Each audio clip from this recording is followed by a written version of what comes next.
Parang yung mga computer. Hindi ko alam kung yung joke siya pero tapos ang gusto niya daw talaga maging astronaut daw. Ang gulo niya. Ang gusto niya daw mag-astronaut. Tapos nakita niya yung pagbalik ng iba ba? Yung kasama namin sa thesis na hindi natin. Ikaw na may thesis siya, hindi naka-graduate siya. Binigyan na nga siya ng time kasi hindi niya naka-attend ng defense namin. So parang technically hindi daw siya part ng ano namin. Kaya online pa nga yun eh. Tapos, third year yun yung nag-visit kami. Isang event kami lang naman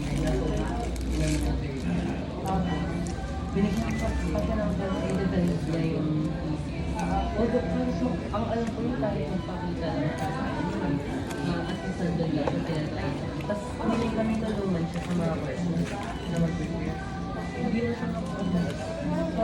Feeling ko na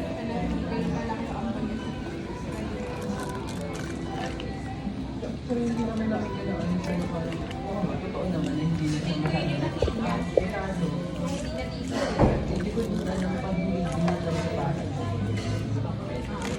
kasi sayang din hindi may sana may degree nag-work na siya ng after kasi ang yan binasang din mahirap na hindi ko sila ang mag-share mahirap yung daanan mo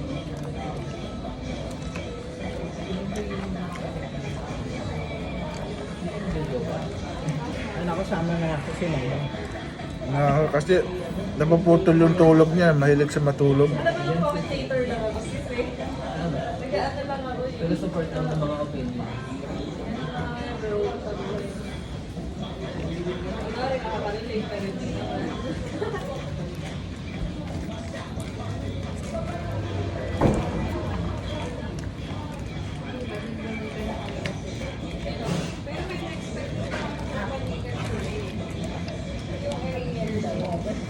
Kasi sis, masabi ng others sa akin. Grabe naman siya, sobrang mainit na yung rating.